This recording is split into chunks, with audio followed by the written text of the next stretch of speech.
Hello, and welcome to another episode of Houston Moms on the Move. This is a series by Houston moms where we profile high impact moms who are doing big things in the workforce and big things at home. It's designed to inspire, encourage, and give you some love that you know that you're not alone in these trenches that we call motherhood. Today, I am so excited to bring to you Lauren Freeman Roth, as she is, and you've probably seen her on your television for 20 plus years. And now she's into new ventures. So we're going to chat about all of that. She's also the boss mom to five boys. And so five. Yes, I had to clarify. I'm like, is the bio correct? It is correct. As she has five boys, and so we're going to chat about all those things and how she stays sane in this motherhood journey, as well as what she's up to now. So, Lauren, thanks so much for coming on. Megan, thank you so much for having me. I'm excited. And yes, I'm a mom like the rest of us in the trenches, fighting it every day. Yes. And so, you don't have to give specifics, but can you tell us how old your five boys are? So their ages range from 5 years old to 15 years old. So we're like just out of the toddler stage, and then we're about to start driving. So we've kind of got it all in there. So we have 5-year-old, 8-year-old, 11, 13, and 15. And my 15-year-old literally is hours away from getting his driver's license. And so that's been a whole new aspect of parenting for me and stress. So, Yes. Oh yeah. my gosh. No, as a mom of twin 14-year-olds, I'm in, oh, like, I feel it creeping on us. And it's, I can't decide if I'm going to be glad a little bit for the freedom, right? Like, Sure, sure. because, like he can run to the grocery store for you. Like, Oh, the errand aspect is great. And he obviously already drives with me in the car. It's yeah. just the whole, and I tell him this all the time when he's like, "Oh, mom, I got it." And I say the same thing that lots of moms say, I'm not worried about you. I'm worried about the other drivers, right? Because Yes. I do feel like he overall makes pretty good driving decisions when I'm with him, but you just worry about the other people on the road and all of those dynamics. It is Houston after all, which Yes. I met up with my brother-in-law and sister-in-law yesterday, and they live in Austin, which is not like I don't think like the greatest driving conditions either. Like my brother-in was like, "How do you drive here?"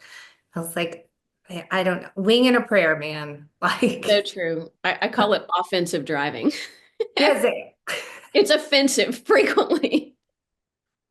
that's so true. Oh yeah, like you feel personally offended by the time you get home. You're like, this Yes. just didn't work for me. Yes. I'm like, I Um, cannot believe you did that. Yes. so I kind of mentioned on the intro, we saw you on news forever and ever. I think I told you when we first met, when we first moved to Houston, you were like my morning show people, like you and Owen in the morning and all of that. So how many years at KPRC were you there? Gosh, I was at KPRC for about 18 years and I Okay. was in the media total right at 25 years. So Okay. I kind of feel like I sort of grew up in it. I started when I was 19 years old in college. Mhm. And look, I enjoyed all my years there, but I'm enjoying my time away too. So Yes. it's one of those things you kind of look back and you feel nostalgic from time to time and you're glad you did it, but you don't want to go back. And so I really transitioned that into today. I've become kind of a communication coach and a specialist. And I'm going to be honest, this sort of venture fell into my lap. I Mhm. didn't I didn't like leave the station to do this, but my kids go to a school where they do lots of presentations, and some of the moms had come to me and said, "Hey, we have kids who aren't as verbal and kind of struggle with communications and doing their presentations. Could you sort of do some sort of classes for us?" And so at the time, I really wasn't able to accommodate them. It was like the middle of the year. My kids were doing sports, we're running around, and so I said, "How about this summer?" And so I did one this past summer, and it took off from there. And so I started doing online classes. I started doing virtual coaching, in-person coaching, people who are preparing for interviews or people who were litigating attorneys, socialites. Like people were coming to me, and honestly, it was a lot of word of mouth type business. And so people came to me and said, "Hey, can you help me with communications in whatever regard they were sort of struggling or having trouble or conflict resolution or how do I teach my kids to communicate or I'm really not good at conversing and conversations." And so I just kind of continued to build on this. And so it's kind of turned into a business for me. I enjoy it. It's one of those things that I lived my life for so long in the communications world. Even as a child, I was into theater and I did speaking events growing up. And so that was just always sort of my world. I didn't know much outside of that as far as that there are a lot of people who really struggle with communication. And Yeah. not everybody uses math when they get out of high school or college. We may not use physics or chemistry or all the other things that we learned, but every single human being, whether you want to admit it or not, communicates and Yeah. has to be at least proficient at it to get their needs met, to be safe, to be able to have good relationships with people. And so, kind of the further I got into this, and again, I had studied it in college. It's not like I didn't know this, but as I worked with more and more people, I came to realize, wow, there is definitely an issue here with lots of people struggling, especially kids. A lot of my business is kids. And I think a lot of it is we spend so much time on our cell phones that Yeah. that face-to-face communication, we don't spend as much time doing it anymore. And so Yeah. we aren't as good at it as a whole, as a society. And so if we can at least be mindful of that, I don't think any kid realistically is going to like an 18-year-old's going to go without the cell phone or a 25-year-old. But to understand that, you know what, this really interrupts our ability to be really excellent at communicating. So let's put it down. Let's talk face to face. And especially for parents, keep this in mind. Continue to dialogue with your kids and continue to really focus on that and help your kids be better at it. Yeah. And I mean, it's really social literacy, right? So Yes. that, you know, we've always made it a point for our kids. Like if we go to a restaurant, like we're looking people in the eye. We Yes. are, there's firm handshakes that need to be had and, whatever it may be. There are some things that we have to do so that you can be like a functional member of society and you're not, like navel Right. gazing all the time.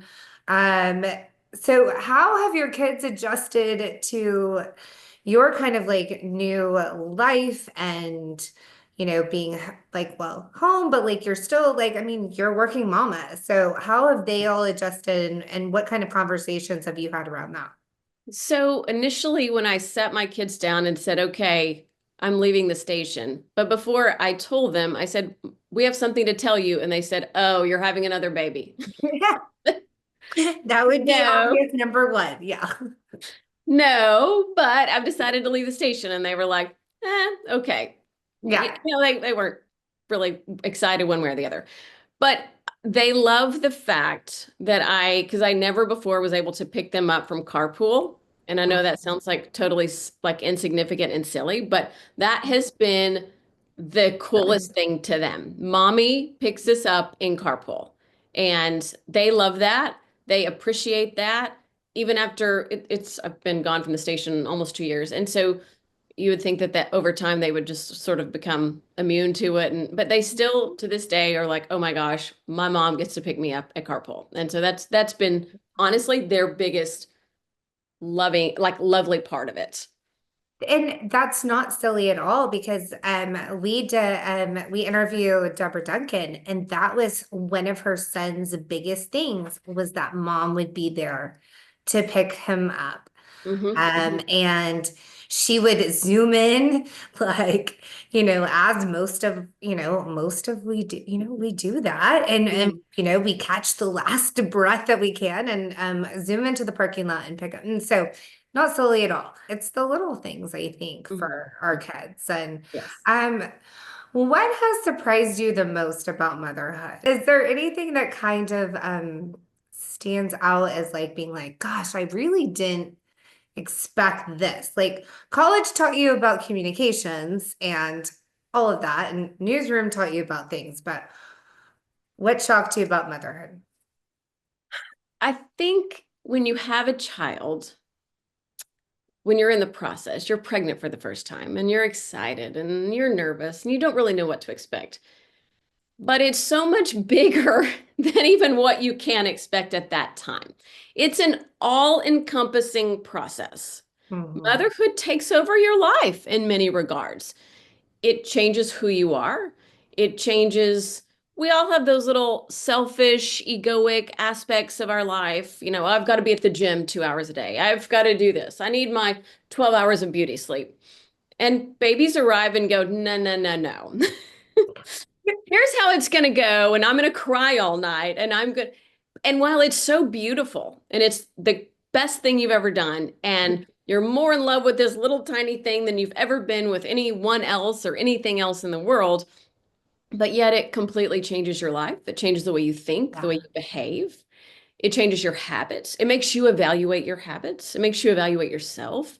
It's this Mhm. refining process, this sort of burning off of the old for you to then walk through motherhood in many regards different than you were before.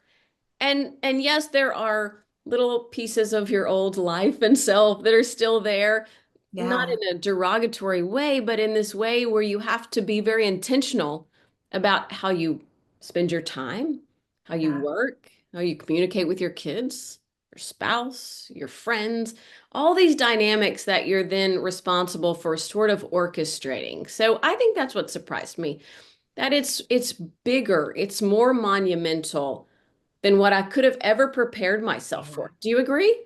Oh, I completely agree. And I think the all-encompassing aspect was probably the most challenging for me. Just because I had never thought about anyone, anything like almost every minute of the day, and Right. still, even my kids are a little bit older now. And so I don't have to like my brain still today is like going to my kids and like what's happening. Like my daughter had an ear infection or whatever's happening, and we had to go drop off medication. And I'm getting in touch with the school nurse, and it's like, okay, but I still have to work. And yes, it has I mean, it's consuming. But I think the most surprising thing about that was how easy it was to kind of let some things go, Mhm. and things that maybe I had held on to of, selfish, egoist, whatever it may be. And I was like, you know what? Okay, this is what we do now. We do the kids, and Mhm. you know, but it's tough. And how do Well, you carve out time for yourself, right? So what does that look like for you? I mean, because with 5 kids, a new business, your husband has a pretty demanding job. mhm. Um, what does that look like for Lauren? So I'm going to be honest, there's not a whole lot of me time, but I love to work out and I'm pretty religious about that. We as a family like to do things. We like to travel. We like to go to church. We like to eat out from time to time. We have things that we sort of do as a family. Yeah. And so I I admit I don't do a whole lot for like me time type stuff. I mean, I go run get my hair done or my nails done or whatever, but I mean, is that really like where I'm like so relaxed and tuned out? Probably not. But I think the way I am better able to navigate it, and let's be honest, we all have our moments, Yeah. right? Where you're like, hair's on fire, kids are going 90 miles an hour, and you're like, right? But I try and be very intentional with my time. I try and be very intentional with my words Mm, and actions. And if you have a child, 1, 20, 50, however many you have, there are challenges along the way. And so yeah. I try and when negative things pop up, and they do, the ear infection, I forgot my homework. I didn't do my homework. I'm struggling in math. I mean, we all have those little dynamics and nuances with our children, but if you can sort of phrase these things verbally in a way that's constructive versus going, Junior is failing math. We are in a terrible place. This is awful. And look, you may be in that place, but Yeah. phrasing it in a way that is more of a compartmentalized challenge is what I like to call it. So you're going, we are on the struggle bus today in math. We've got a big challenge ahead of us. We've got to figure out some new ways to study. We've maybe got to look at a tutor. We've got to look at maybe getting together on Sunday and going over the week before you get to school. We're going to have to come up with some new strategies. Like today's a pivot day. Today is a day where we're facing some negative consequences. And so today's a pivot day. What can we change? What can we fix? Let's problem solve. Let's troubleshoot. And so I find if you're someone who is prone to overwhelm, me, yes. Yeah. Um, if you can sort of break it down into smaller, manageable changes and steps, that has helped me over the years because I do. There are days where it's like, wait, what? You're failing and this is happening Yeah. and you told me you studied and you didn't do the schoolwork and then all of a sudden you've like worked yourself into a tizzy and Yeah. yeah, maybe I'm prone to that. And so if I can sort of step back and go, okay, we are not in a good place today. Like we may be in a better place in 6 months or 3 weeks or whatever, but like today, no good. What do Yeah. we need to do to get in a better place? And realizing, look, I think a lot of us in the work world are a perfectionist, Yeah. and children do not come to us perfect. Yep. And so learning how to sort of release those tendencies and go, I'm gonna try and be supportive here versus freaking out. And look, we all have moments where we're like, oh my gosh, this is terrible.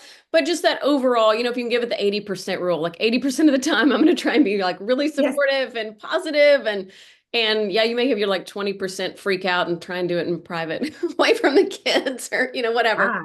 Yeah. But I think learning how to meander things like that best you can and find strategies that help you and help your kids and help your family are helpful and tend to work.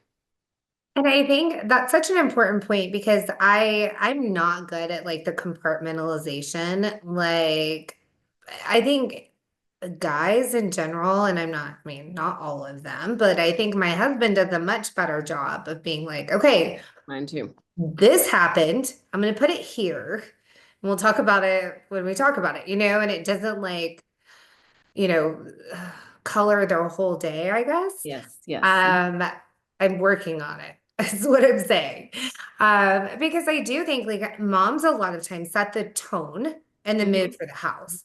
And Agreed. so if we are, having those like spiraling times, it kind of like sends everyone into like, oh, what's mom thinking right now? You know what I Mhm, mean? mhm. So I think that's a really important point. Like as much as we can, like just focus. And I hate this phrase. I do hate it. Well, hate's a strong word. I do not like this phrase, but it is true. This too shall pass. Right. Um, it tends, we can make a big racket and whatnot, but Mhm, we sit back and we breathe. And for me, that looks like leaving the house for a little bit. mhm. Then we can kind of reset our brains. So I think those are all really good, important points. Um, so Lauren doesn't get a whole lot of free time to Mhm. herself. But you guys do get out and about. So I would love it if we could do like a rapid fire real quick Yeah. on Houstonian type of things, kind of give our listeners and readers an idea of what you love around Houston. So, my first up, especially for five kids, what is your favorite family-friendly restaurant in Houston? We right now love Bari, and it is an Italian restaurant, and there is a little area where kids can run next to it. My husband and I like the food. The kids like the food too, but they can also run and play because there's a little green area near that. So that is our go-to right now. That green spaces for the win. Mhm. If we have a great list, by the way, and we'll post it in the comments, but Okay. any place that you can have like a green space, and let them just get out their wiggles and mom and dad can sit back and, have a cocktail or whatever that looks like for you, Hmm. golden. Yeah. Um, Okay, again, five boys. What is a one meal that is like your go-to meal that everyone will eat at your house without having to like do too much modification? Spaghetti. Super Okay. simple spaghetti. And they are really good with casseroles and like one pot dishes too. If I make a roast with some vegetables, like they're on it. Beans and rice, like super simple things they love. Nice. Okay, good job on the casserole thing. My kids are still on that struggle bus. Um, but tacos, like I made it last night and I feel so silly like making it every single week, but it is like the one thing that everyone just like modifies their own. I lay out whatever. And I mean, I feel like I should be doing more, but they like it. So why not? You know? Keep it simple. Yeah. Okay, so you talked about getting around town with your family. Favorite place to go in Houston with your fam? I'm gonna say probably our favorite place to go like out and about. We like the parks. We love like Levy Park. We love Yeah. the park at the multipurpose center at the West Gray Multipurpose Center. It's a Okay. great park. We love some parks near our house. Like we're big park people. And so we spend a lot of time there. But we love Levy Park. That's a great one. Levy is great. And I mean, especially with the boy, like you gotta let them run out their energy. Mhm. Like They're just like like puppies. They like wrestle around and like fight. And it's not really like a true fight. It's just physicality. And I grew up with a yeah. sister. I was not prepared for all this, but here we are. And then it's so funny, like I mean, probably I don't know how you felt about, but like you probably never picture yourself with five boys, right? Like, No, I never pictured myself with five kids. Honestly, yeah. I had my first kid. I was doing the morning show, like you mentioned earlier, at the time for KPRC here in Houston. And I thought, okay, I'm going to have my obligatory, like, one child. And I had him, and he was so adorable, and it was so fun and so cute. And I said, oh, I want lots more.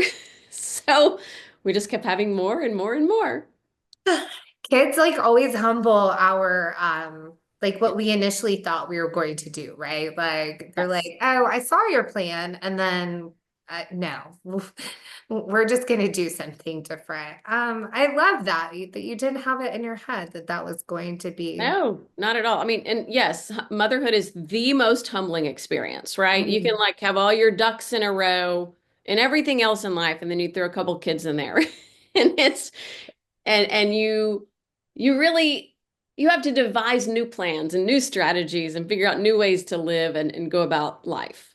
Yeah, no, it's a beautiful chaos, I It think, is. It is. which is amazing. So we kind of talked about my other rapid fire was gonna be like what you do on your own time, but um, this one's a hard one for people, and I get it. It's like, how do you wrap this down? But what is your favorite thing about being a mom?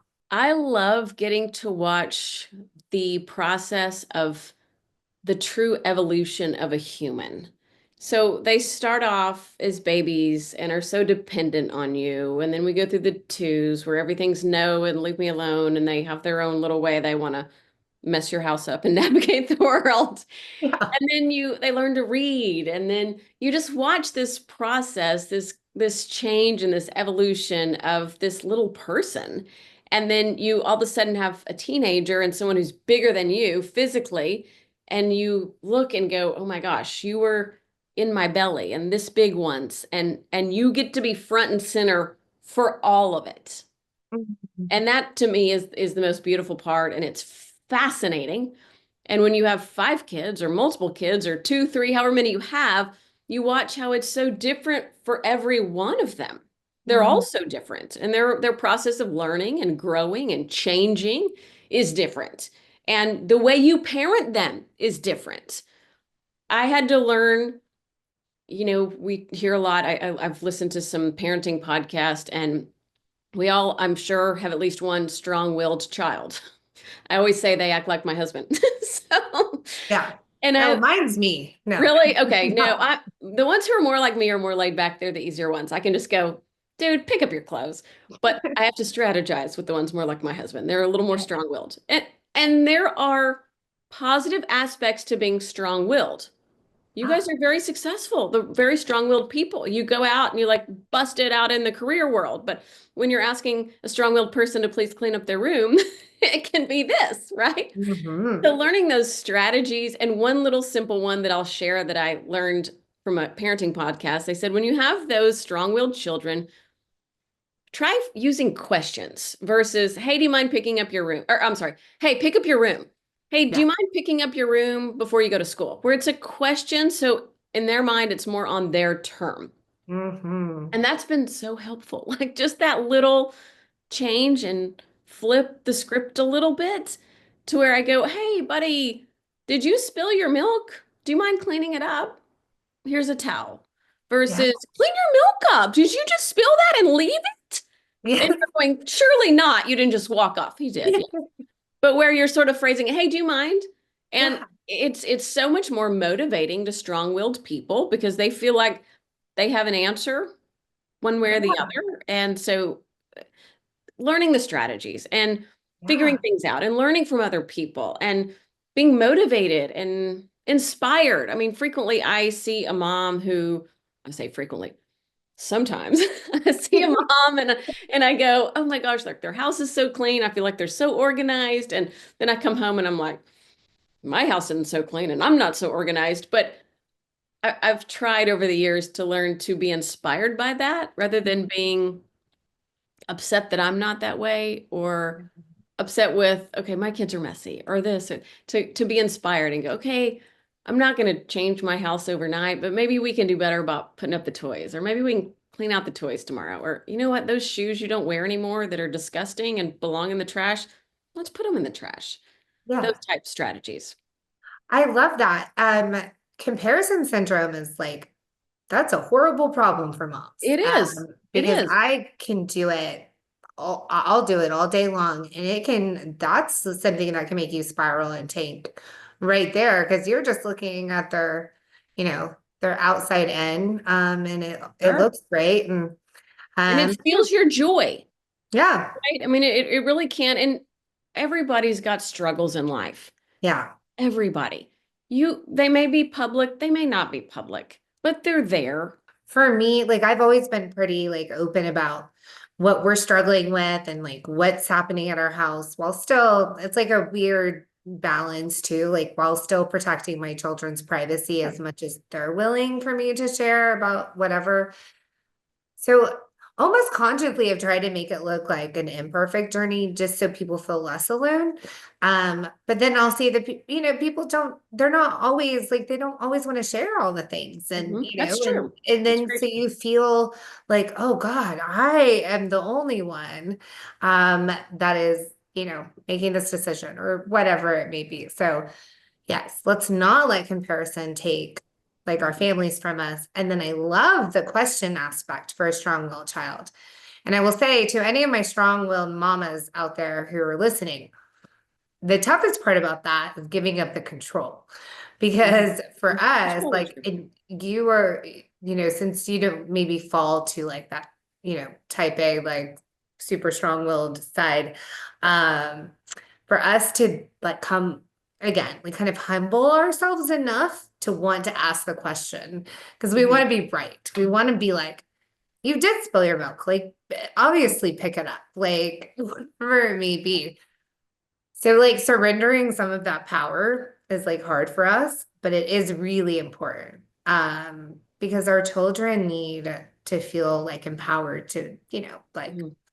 like I'll do it, but give them kind of a set of terms. Like it might be tonight, it might be tomorrow. Mhm. But then they know that they can like have a say of when it happens. And I think that is important to them.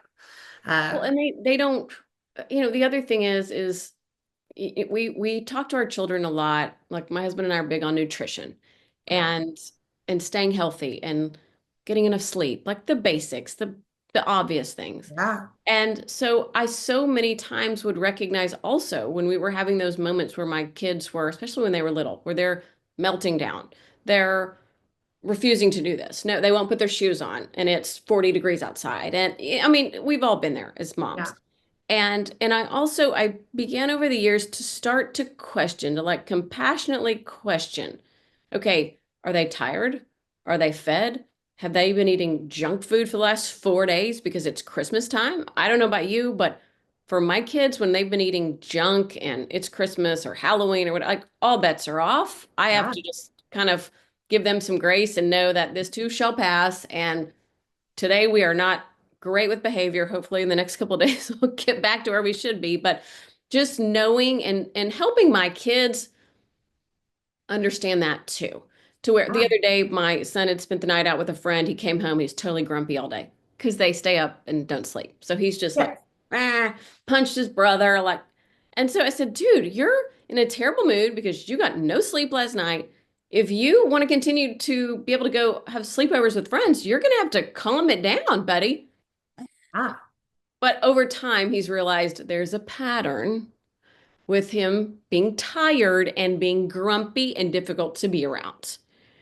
And so we try and instill that and talk to our kids. And my son the other day was like, "Oh, look at my face. I have this, a blemish, and blah blah." And I go, "Well, have you been eating artificial colors and sugars and a bunch of junk?" And yeah, yeah.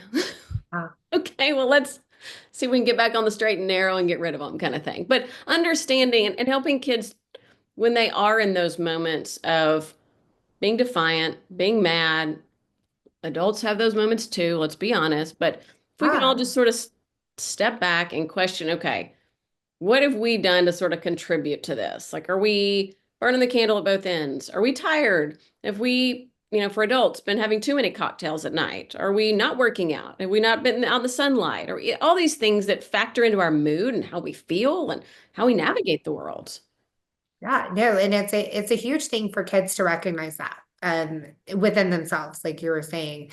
My daughter, um, she's starting to realize now that like how food makes her feel. And she Hmm. just and we don't talk, it's really it's scary raising a teenage girl because you want to be really careful about your words and Yes. Yeah. not to put any sort of, pressure, but she has started to realize how her body functions when she eats like a healthier diet. Like, and when, she has a basketball game tonight. So, I mean, she was very conscious this weekend about what she was putting in her body. And we talk about it like energy, fuel Yes. over, Yes. any sort of, caloric or whatever. It's energy, fuel. And she's a happier person. She was also my kid, and I don't mind. I would tell her this. She was also my kid that we stopped letting her have cupcakes at parties with that had the colored icing, Yes. because she turned into like this little 2, 3-year-old monster, and it was just like that. We'd get home and she'd be like, "I'm like, what happened to my child?" Her Yes. I brother have one like wasn't that too. nearly as affected, but for whatever reason, she had a sensitivity, and so we kind of stopped. I mean, I've never been so glad to be 14 and have like colored cupcakes and the little things from Kroger. I mean, that's a whole conversation in Mhm. itself, but truly important for our kids, for sure. Yes, yes. And the artificial colors, some kids, it affects their personality almost instantly, and it Wow. can be very concerning. One of mine is that way. And I mean, we had an episode where he was like hysterically crying basically for no reason, and we literally couldn't figure out what was wrong. My husband's a doctor. He like rushes home. We're like, and he had some gum like in his mouth still. And so we Mm. quickly figured out that that was it. And he now knows that it makes him feel funny and weird. He's older. And so he now does his best to avoid it. I know when I'm not around, you know, he may not eat the red Skittles and all the rest. Let's just say it that way. But he understands that we when we aren't feeling our best, when we aren't doing well in school, when we are maybe struggling at our sport or whatever that we're usually good at, we kind of have to go back to those basics and look at Ah, nutrition and food and hydration. I mean, hydration's a big one. ah, And all these, especially students who come to me when I do my communication coaching, and even adults in the work world are constantly shocked by how much of a difference it makes. People who speak for a living or give presentations for a living and they're struggling, and I say, cut the sugar out now. And they look at me like I'm crazy. And I say, and boost your hydration. And they literally are like, what are you talking? And then they come back in a week or two and go, I'm a different person. I've cut it out completely. It Yeah. it went from me being less verbal, struggling for words, to now I feel very eloquent and comfortable and confident doing my job. So it plays out throughout our life. So it's good to teach kids to look at it and kind of question it now. Yeah. No, such a great point. I would be your toughest client because as I sit here with my ginormous Soda. Diet Coke, Yeah.